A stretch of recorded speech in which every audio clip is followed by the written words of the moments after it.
Hi நண்பர்களே, வணக்கம். நான் உங்கள் ஸ்டார் தமிழன். துணை முதல்வர் உதயநிதி அவர்கள் ஒரு நிகழ்ச்சியில பேசிட்டு இருக்கிறாரு.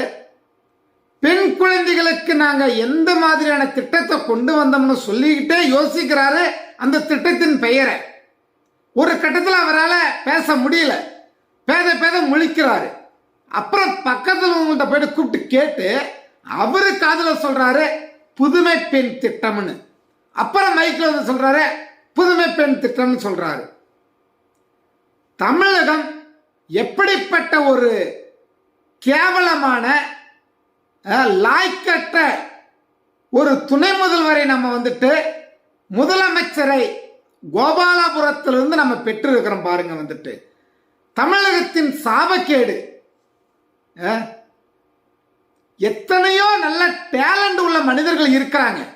ஆனால் அவரை எல்லாம் வந்துட்டு நம்ம தமிழகம் தவற விடுகிறது. வந்துட்டு இது போன்ற டேலண்டே இல்லாத, திறமை இல்லாத நபர்களை எல்லாம் வந்துட்டு தமிழகத்தின் துணை முதலமைச்சராக்குனா அப்புறம் தமிழகத்தில் வெட்டு குத்து சட்டம் ஒழுங்கு பிரச்சனைகள் வராம எப்படி போகும்?